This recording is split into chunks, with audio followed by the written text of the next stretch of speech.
All right, so today we're diving into a really big one of the most talked about and honestly controversial books out there, Robert Greene's The 48 Laws of Power.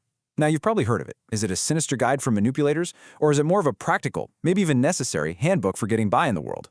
Its influence is huge, no doubt about it. So, let's get right into it. To really get this book, you have to start right here, with its core idea. And this quote from Machiavelli, which is right in the book, just nails it. The basic argument is this: the world doesn't really run on fairness or niceness. It runs on power. And if you're out there trying to be the good guy all the time, surrounded by people who, well, aren't, you're setting yourself up for failure. It's a tough pill to swallow, but that's the starting point. So that brings us to this idea of the inescapable game of power. What does that even mean? Well, the core premise is that, like it or not, you're already in the game. Think about it. From your job to your own family, power is kind of this invisible current flowing through every single interaction we have. And you can try to ignore it, right? You can try to be above it all. But according to Greene, that doesn't actually take you out of the game. It's like you're on a chessboard, and deciding not to play just means you've become a pawn for someone else to move around. And this quote, this really gets to the heart of it. If the world is like a giant scheming court and we are trapped inside it, wow, the message is clear. If that's the reality, then pretending it's not happening isn't going to protect you. It actually makes you vulnerable. So the book basically positions itself as the answer. It's a rule book for a game you're playing whether you realize it or not. Okay, so let's check out a few of these famous, or maybe infamous, laws. All right, law number 1, never outshine the master. This is probably one of the most well-known, and it's not really about sabotage or being sneaky. It's about something more subtle. It's about social smarts and, managing the people in charge. Here's the bottom line. People in charge, your bosses, your superiors, they need to feel secure. They want to feel like they're the smartest person in the room. So if you come along with all your talent and bright ideas and you make them feel insecure, you're not an asset anymore. You're a threat. And what happens to threats? They get dealt with. The book gives this perfect historical example. We've got two main players: Nicolas Fouquet, who's the ambitious finance minister for King Louis XIV of France, and then you have the king himself, the Sun King. So Fouquet, he's smart, he's capable, and he wants to impress his boss. He decides to throw this absolutely incredible, lavish party to show off for the king. And this party, it was over the top. A total masterpiece of wealth and taste. But here's the twist. As King Louis's watching all this, he's not thinking, wow, my finance minister is amazing. He's thinking, wait a minute, his house is nicer than my palace? This party is better than any party I've ever thrown.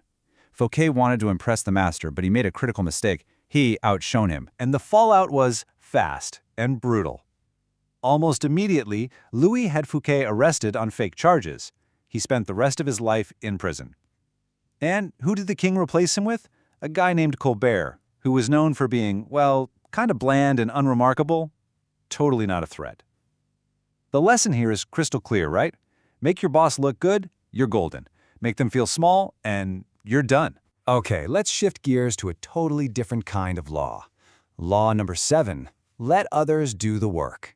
If Law 1 was about social grace, this one is, well, it's way more cunning, almost predatory. The idea is pretty simple. Get others to do the work for you, but always take the credit.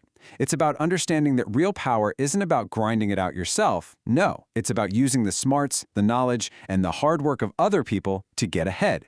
You're basically standing on their shoulders and taking all the credit. And the book's classic example for this one, the infamous relationship between Nikola Tesla and Thomas Edison. So Tesla, this brilliant genius inventor, starts working for Edison.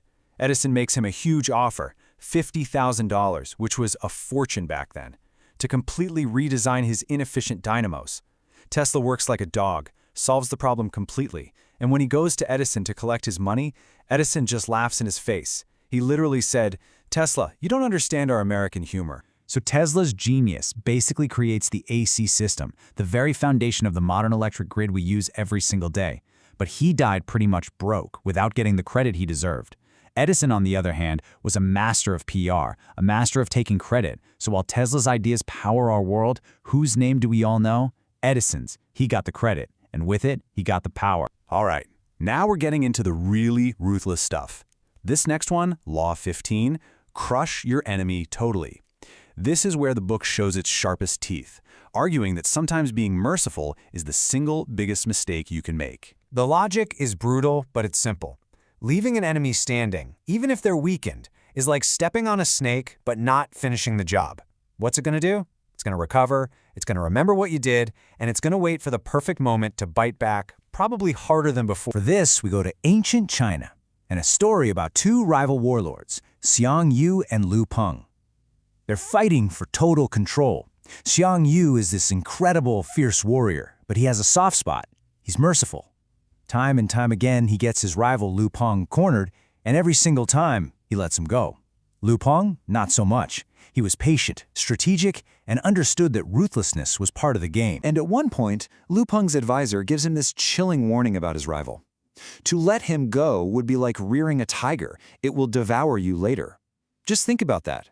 The point is, showing mercy to a committed enemy isn't making a friend. It's just giving them time to regroup and plot their revenge. And eventually Lu Peng listened. He pretended to make a peace deal, got Hang Yu to let his guard down, and then launched a surprise attack that completely wiped him out. What happened next? Lu Peng became the first emperor of the mighty Han dynasty. And Hang Yu? He's remembered as the tragic hero who was just too noble to win the ultimate prize. So after all that, what are we supposed to do with this? Is this just a manual for modern times?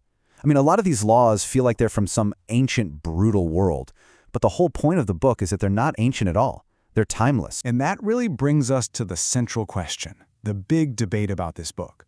Is it just a cynical guide for manipulators, a playbook for becoming a total monster? Or is it a pragmatic manual for survival, a way to defend yourself in a world that, let's face it, can be pretty cutthroat? You can really break it down into two camps. On one side, you have people who say this book is just plain toxic. It teaches deceit, it encourages ruthlessness, it's a manual for tyrants. But the other side says, hold on, it's not teaching you to be this way, it's revealing that the world is this way. They see it as a tool for self-defense, a way to understand the game so you don't end up as a pawn. The book itself, it doesn't pick a side. It just lays out the laws. So how does the book itself suggest you use this knowledge? Well, it says you shouldn't just read these like a to-do list. The idea is to be more of an observer, a student of power. Look back at your own life, your own mistakes. Can you see any of these laws at play? The goal is to learn from history, both your own and the ones in the book, so you can spot these patterns and hopefully break your own destructive habits. And really, that's the final question, isn't it? The book claims these laws are timeless. So, looking at our world today, in politics, in business, even on social media, what do you think? Are these dynamics of ego, ambition, and deception just fundamental to help people operate? Or are we better than this? Have we evolved past it? I'll let you be the judge of that one. Thanks for joining me on this Explain.